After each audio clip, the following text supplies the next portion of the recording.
Allahumma sholli wa sallim wa barik ala habibika Mustafa Muhammadin wa ala alihi wa sahbihi asmin amma ba'du. Yang sangat saya hormati Bapak Peri Warjio dan anggota Dewan Gubernur. Di samping kanan saya juga saya hormati Bapak Andri Prasmoko dan juga Bapak Duyanto dan semua anggota Dewan BI yang saya hormati. Terkait kajian akhlak atau nasihat-nasihat tentang akhlak secara bahasa atau secara linguistik dari segi kosakata, akhlak itu kata jamak. Jadi kalau orang baik secara fisik, orang Arab bilang kholqon, secara fisik. Kalau secara moral, orang Arab bilang khuluq atau akhlak. Lalu urgensinya dengan kita sebagai bangsa, sebagai umat Islam atau sebagai manusia, itu beberapa nabi, di antara pujian Allah kepada para nabi adalah karena kebaikan akhlaknya. Lalu kebaikan akhlak ini punya urgensi dalam agama jika akhlak itu benar secara hukum, secara halal haram. Ini yang jarang orang mengingatkan. Jadi misalnya begini, senyum itu sunat itu ya, baik gitu. Oke, kita sepakat senyum itu sunat. Tapi para penipu itu juga senyum. Karena kalau tidak senyum itu tidak bisa nipu gitu. Mungkin wanita nakal ya juga senyum. Orang-orang bisnis yang bodong biasanya cara ngerayu juga pakai senyum. Maka senyum ini berstatus nilai ibadah setelah kepastian target itu halal atau dalam konteks sesuatu yang disahkan agama. Sekali ndak, maka yang menjadi tidak halal. Ya, tadi senyumnya orang yang mau nipu, senyumnya lembaga-lembaga atau apa yang bodong atau apa sajalah. Nah, ini yang jarang orang mengkaji. Maka sebelum mengkaji tentang akhlak itu penting, itu dikaji dulu status halal haramnya. Ya kayak tadi misalnya senyum itu sunat, senyum itu ibadah, kata Rasulullah tasaddaqu walau bitalqati wajhin, bersedekahlah meskipun hanya dengan senyum. Itu setelah ada kepastian status apa? Halal. Tapi jika orang itu mau nipu itu juga pasti senyum gitu. Orang yang mau menggoda lelaki juga pasti senyum. Lelaki yang goda perempuan juga senyum. Dan kadang konteksnya tidak dalam hal-hal yang dibenarkan syara. Sehingga kepastian halal haram ini nomor satu. Terus kedua, akhlak ini yang menurut disiplin fikih, ini memang agak jelimet ya, tapi nanti Anda mudah memahami. Akhlak, misalnya ekspresi senyum atau ceria, itu dianggap sunat. Kalau dalam fikih dianggap sunat. Sunat itu ya tidak sampai wajib. Tapi ada konteks tertentu yang sunat ini menjadi wajib. Misalnya kita sebagai dai ya, sebagai ustadz itu, orang-orang yang nakal ini bawaannya senyum, ramah itu. Tapi kita yang ustadz ini bawaannya merengut, cemberut, sehingga kecenderungan orang itu ngidolakan yang nakal. Nah ini penting saya jelaskan supaya orang itu bicara akhlak. Akhlak itu tadi saya katakan, senyum itu baik, ramah itu baik. Tapi setelah status hukumnya itu halal gitu, ya. Jadi kalau sebelum status hukum itu halal, ini ya ramahnya menjadi tidak baik. Misalnya kamu punya istri cantik, kemudian dia ramah sama lelaki siapapun, kamu kan pusing. Terus alasannya ramah itu baik. Makanya di Quran diingatkan fala takhdu'na bil qawli fayatma'alladzi fi qalbihi marad. Orang-orang solihah, orang-orang yang afifah, wanita-wanita terhormat, jangan terlalu ramah sama lelaki lain, karena lelaki lain yang kamu ramahin kalau kebetulan dia ada orang baik, pikiran ramah kamu ini ditafsirkan yang macam-macam. Ya, jadi ini karena saya sebagai kiai memang menekuni fikih, sehingga sebelum bicara jauh tentang hukum moral itu pastikan dulu status halal haramnya. Baru ada numpang hukum akhlak. Sodako juga gitu, banyak orang dermawan itu. Ternyata nyuwun sewu memang uang korupsi sehingga mudah ngasih orang banyak. Pas uangnya sendiri ternyata berat. Ini belum bisa dikatakan sodako karena bawaannya dermawan karena uang saya saja. Jadi kepastian hukum ini harus ada dulu. Makanya dalam Islam fikih itu nomor satu. Hanya nomor satu itu ya kepastian hukum. Baru di level aplikasi hukum itu penerapannya tatbikinya kalau dalam bahasa Arab butuh akhlak. Terus ketiga cerita-cerita akhlak itu yang paling fenomenal itu kata banyak mufassir. Kenapa Saharatu Fir'aun? Jadi ketika duel, saya cerita sedikit. Musa ini punya banyak mukjizat. Nabi Musa ini punya banyak mukjizat. Mukjizat itu sesuatu yang luar biasa, enggak bisa dinalar oleh akal. Itu kalau orang baik disebut mukjizat, kalau orang buruk punya kemampuan ini disebut sihir. Ya. Tapi sama-sama punya kekuatan yang dahsyat. Sehingga ketika Nabi Musa punya kekuatan yang dahsyat ini yang disebut mukjizat, Fir'aun cara berpikir yang bisa mengalahkan ini hanya sihir. Dipanggillah ahli sihir yang profesional, yang top lah. Dan mulai dulu itu wong ya seneng duit gitu. Jadi ahli sihir yang mau datang tapi berani berapa gitu. Jadi itu sudah mulai dulu gitu. Jadi sekunane kuno itu transaksinya itu ya harus berani berapa itu. Fir'aun katanya innakum idzal laminal muqarrabin. Kamu tak jamin menjadi orang dekat saya. Jadi mulai dulu kalau dukung itu ya harus dapat jatah gitu. Jadi jatah orang dekat. Entah dulu itu apa menteri atau apa tidak tahu, tapi mulai dulu ya sudah gitu. Kata Fir'aun oke. Akhirnya pertarungan itu mau dimulai. Lah uniknya ketika mau dimulai itu Saharoh ini ahli sihir yang bawaan Fir'aun tadi, sewaan nih tadi, bayaran. Itu di luar dugaan Mas Andri itu malah sopan sama Nabi Musa. Ditonton orang banyak padahal. Ditonton orang banyak karena Fir'aun tuh ingin Nabi Musa itu kalah. Musa kalau dia manggil. Tapi di luar dugaan itu para ahli sihir itu entah saking haibahnya, wibawanya Nabi Musa itu jenengan dulu apa saya dulu? Monggo jenengan dulu apa saya dulu?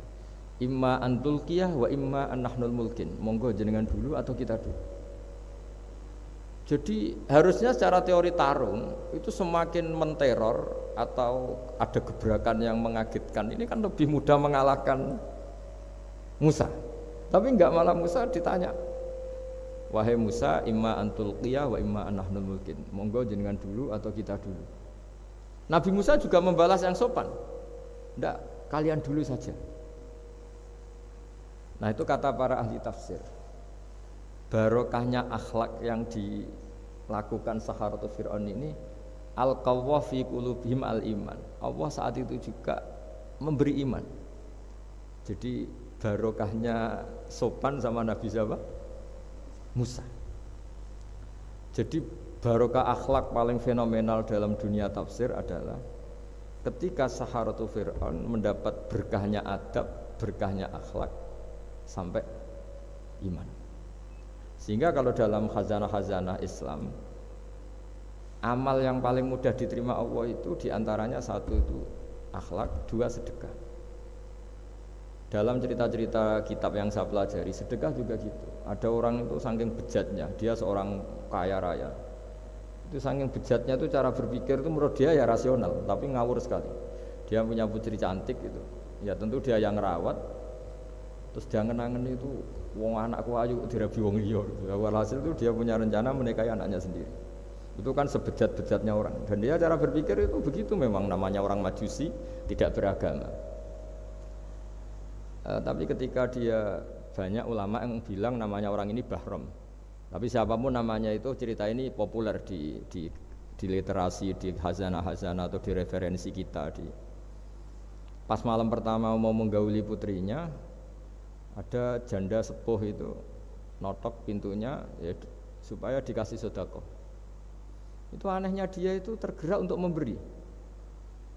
Ketika mau memberi, si janda ini berubah pikiran, wong saya ini muslimah kok minta orang kafir. Tidak jadi minta, tapi lari, ketika dikejar lari. Setelah di rumah melihat anak-anaknya itu menangis, Mas Andri, kembali lagi minta. Setelah mau dikasih, lari lagi sampai 3 kali. Singkat cerita si Bahrom ini lalu tetap ke rumahnya dan ternyata mendengar anak-anak menangis karena kelaparan. Dia tergerak hatinya, itu membawa cara Indonesia, membawa beras sendiri, membawa roti sendiri, semua keperluan itu dicukupin, dibawa sendiri, diantarkan. Dan uniknya saat itu juga dia berpikir waras langsung, gak ingin lagi menggauli anaknya, gak ingin lagi. Jadi barokahnya sedekah itu dilakukan orang kafir, itu langsung ada berkah. Sampai saat itu dia iman dan hebatnya ada seorang wali di era itu mimpi disuruh menghormati si Bahrom ini, bahwa ini umat saya, ini walhasil itu sampai diapresiasi. Nah, lagi-lagi kembali ke sedekah. Jika ada orang netral, misalnya orang netral itu ya diajak baik ya mau, diajak buruk ya mau, belum punya berpendirian, juga belum punya karakter, belum punya status yang permanen, ya solehnya masih amatir, faseknya ya masih amatir. Kemudian terus ada kompetisi, alam raya ini kan kompetisi. Ternyata yang tukang sedekah, yang mudah memberi itu yang fasek, yang ini pelit.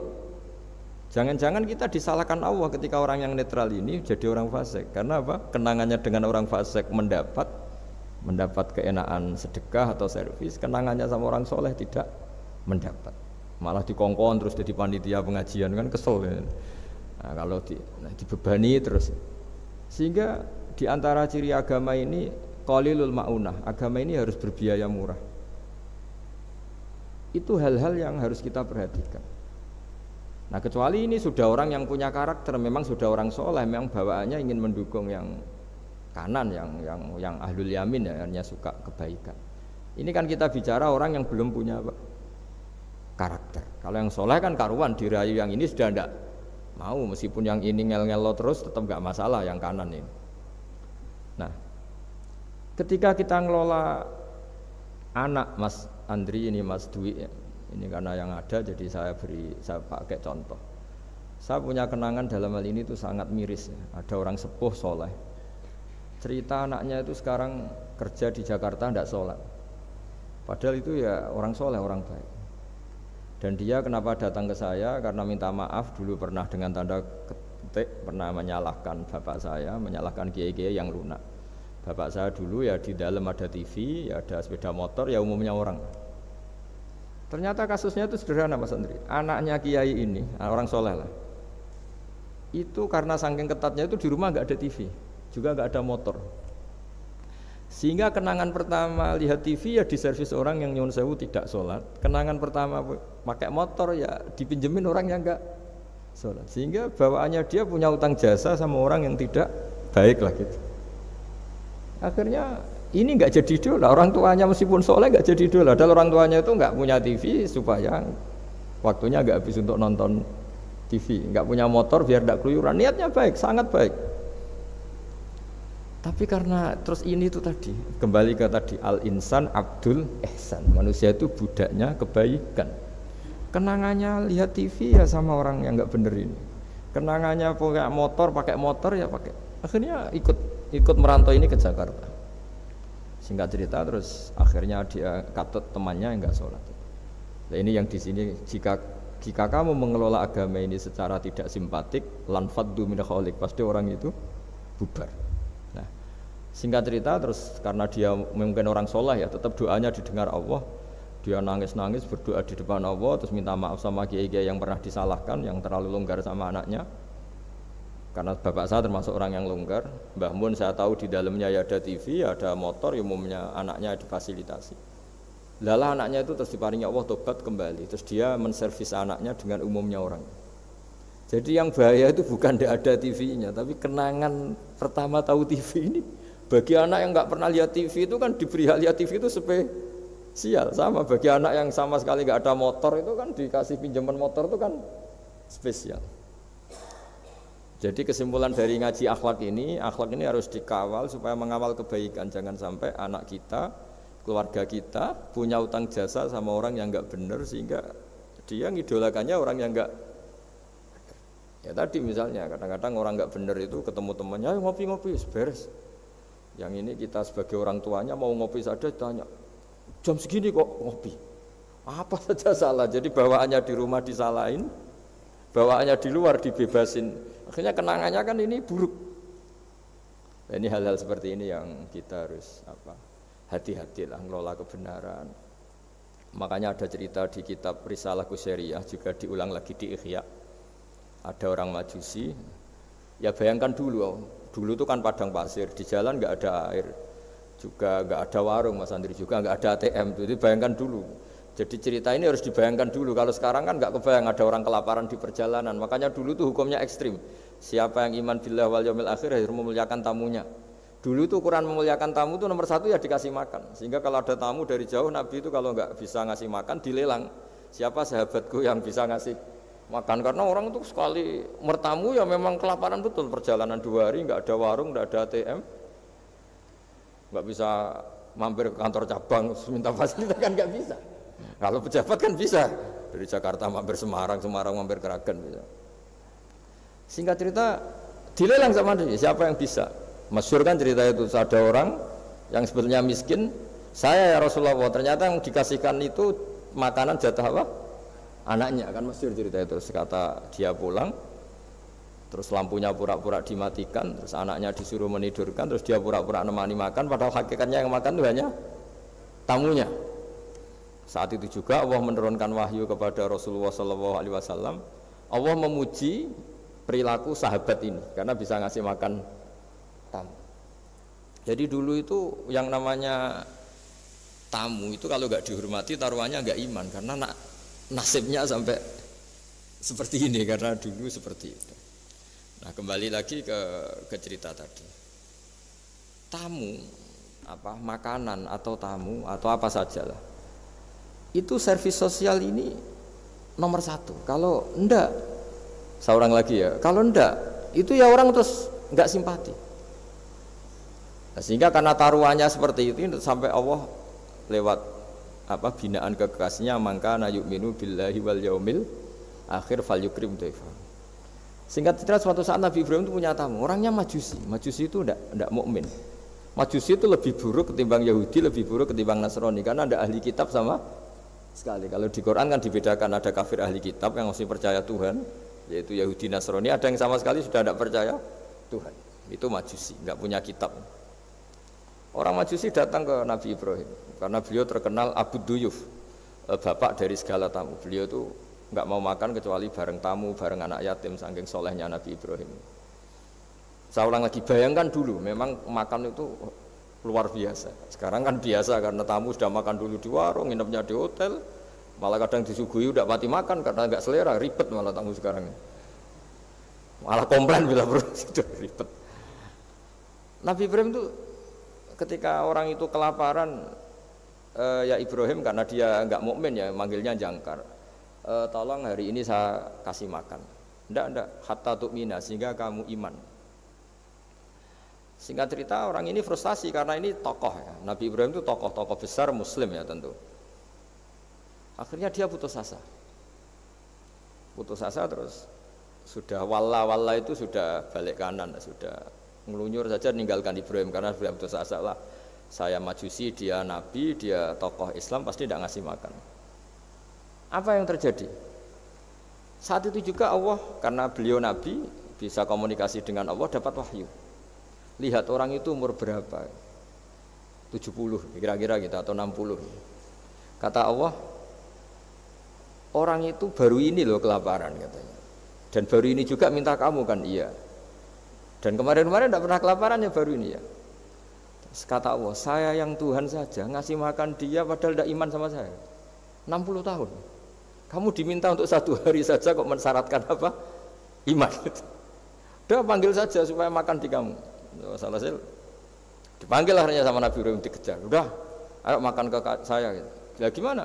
Udah, enggak usah syarat iman, pokoknya makan saja guys. Nah, sudah si makan sama Nabi Ibrahim di servis, tanya orang itu, kok kamu mendadak baik tadi sini situ? Itu ya ditegur Allah, saya salah katanya. Loh, Allah yang Tuhan itu, menurut kamu Tuhan itu betul negur kamu? Iya. Dia nangisnya. Ternyata Tuhanmu itu Tuhan betul ya. Saya yang Majusi aja diperhatikan kata. Bahkan menyalahkan kekasihnya kamu katanya. Udah saya mau iman saja katanya. Gitu kan. Itu ya barokahnya servis tadi. Nah sekarang misalnya kita bertarung di dunia yang bebas ini. Misalnya nyuwun sewu, yang ngasih makan ini nyuwun sewu orang tidak baik, yang orang baik tidak ngasih. Pasti utang jasanya orang ini sama yang enggak baik. Karena kenanya sama orang baik itu udah baik.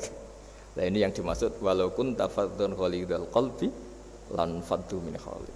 Kalau orang mengelola Islam dengan cara yang kurang baik, maka akan melahirkan orang lari. Ya, karena tadi al insan abdul es. Jadi cerita yang ringan-ringan di sekeliling kita juga seperti itu. Bapak-bapak itu ngopi di rumah itu ya rasanya kopi sama. Itu gara-gara tidak nyaman ya cara bojo nek marah kan gitu cara nyugoi. Di warung senyum. Ya sudah akhirnya pilih di warung. Karena di warung dapat senyum, di rumah dapat ya sudah. Jadi semua proses sosial itu seperti itu. Nah mau saya di sini bayangkan itu anak kita gitu. Kenangannya dengan kita, dengan bapaknya, dengan ibunya ini kurang baik. Kenangannya di luar baik, sehingga anak kita cenderung tidak ngidolakan kita, meninggalkan kita. Jadi menurut saya belajar akhlak paling pokok adalah kaitannya dengan kepentingan anak-anak kita.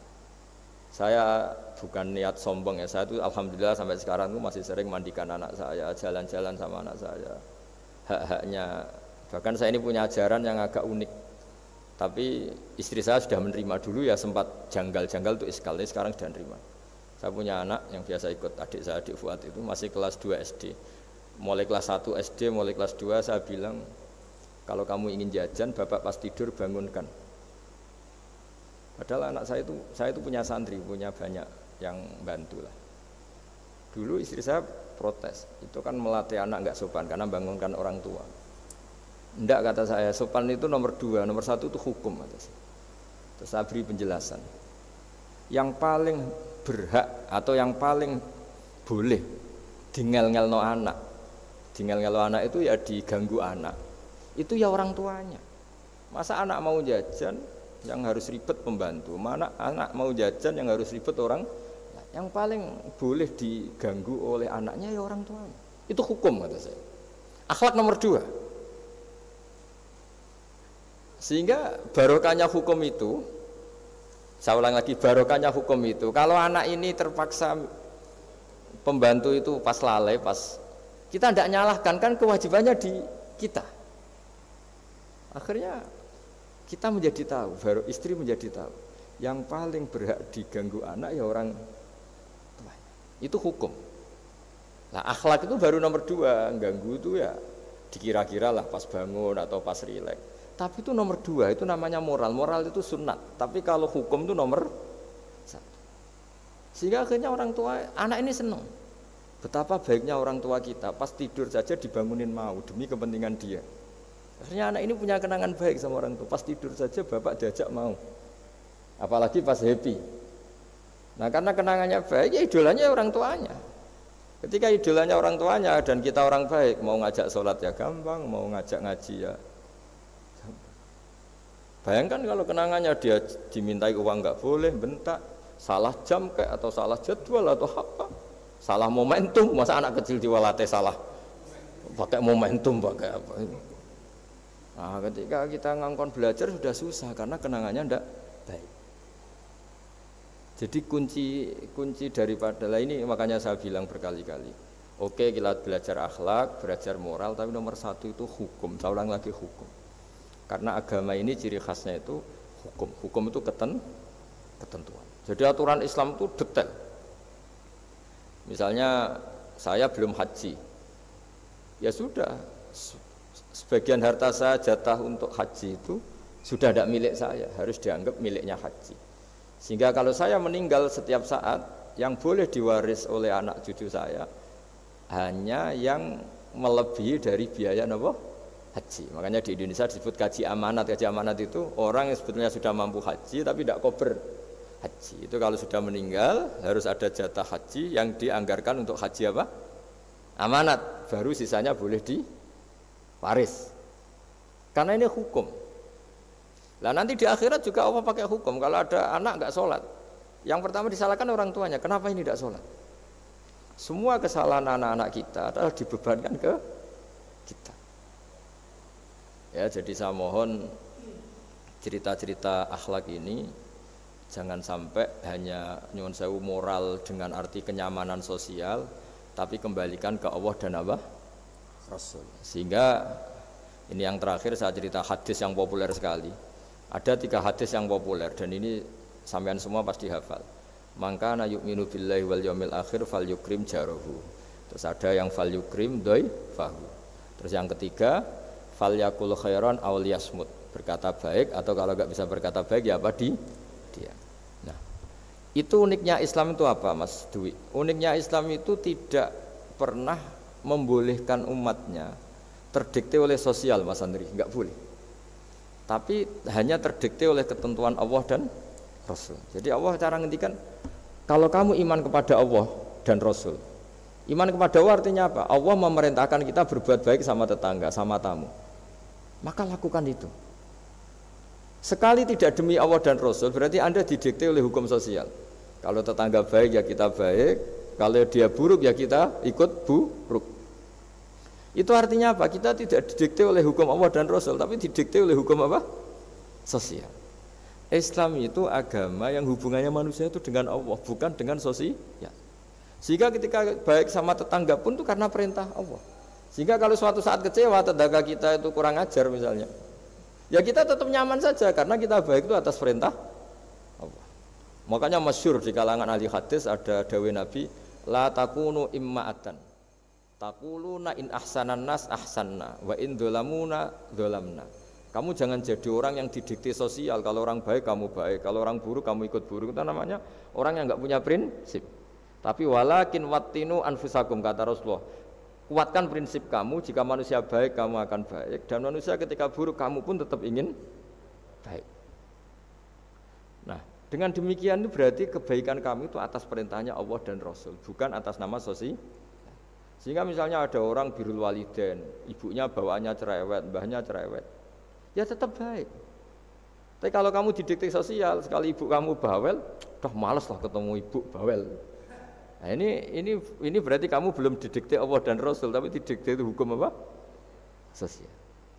Sehingga untuk menutup mauidhah ini, saya sering cerita di mana-mana di kitab Ihya itu ada cerita ada seorang pemuda yang kurang ajar sekali itu. Ada kiai dipanggil, Pak Yai silahkan ke rumah saya. Ya kira-kira cara sekarang mungkin 500 meter datang. Setelah sampai depan rumahnya, sudah Pak Yai saya tidak punya kebutuhan sama kamu. Itu kiainya senyum, rileks. Setelah sampai rumahnya dipanggil lagi, Pak Yai mohon ke rumah saya. Terus kiainya ke situ lagi asik kan. Terus setelah sampai rumahnya pemuda tadi, sudah pulang aja saya tidak butuh kamu. Sampai 3 kali. Dan kiainya tuh asik, ceria gitu. Pemuda itu kagetnya bukan main. Kenapa Pak Kiai tidak tersinggung? Malah senyum-senyum. Jong kata orang Jawa ini. Ini cerita di Ihya. Saya tuh senang sekali nuruti perintah Allah. Allah menghentikan, saya disuruh hormat tetangga. Lah kamu tetangga saya. Dan saya alhamdulillah bisa nuruti karep kamu. Disuruh ke kamu, saya ke kamu. Dan sekarang karep kamu saya pulang, ya saya pulang. Syukur sekali hari ini saya bisa nuruti perintah Allah sampai 3 kali. Nangis pemuda itu. Loh kalau kamu kan kamu tampar, ini kan pelecehan. Itu kan kurang ajar betul, kiai digambar. Tapi wali-wali itu enggak berpikirannya tidak seperti itu. Kalau kamu tidak wali ya memang aneh pikiran itu, tapi yang benar ya itu. Nah, jadi lewat ngaji ini saya mohon dah semua teman-teman yang di BI maupun seluruh kita, akhlak itu nomor 1. Dengan makna tapi setelah kepastian hukum. Setelah kepastian hukum. Jadi misalnya senyum itu sunat karena kita merayu mitra bisnis untuk bisnis yang halal. Tapi kalau bisnis kita bodong, ya semua orang yang ingin nipu kan ya pasti senyum lah. Berarti yang pahalanya besar ya orang-orang penipu karena senyumnya lebih sering timbang yang enggak nipu. Jadi artinya akhlak itu menemukan momentum sebagai ibadah setelah ada kepastian hukum halalnya. Tapi kalau nggak ada kepastian hukum halalnya, ya ini senyum itu dievaluasi tadi. Misalnya orang ngerayu juga harus senyum, orang nipu juga harus senyum. Ini yang mungkin banyak diabaikan. Saya kira demikian dan mohon maaf karena sebetulnya kalau andekan tadi jalannya normal mungkin saya agak terlambat, itu kan banyak lubang-lubang karena apa? Itu biasanya kan karena hujan itu.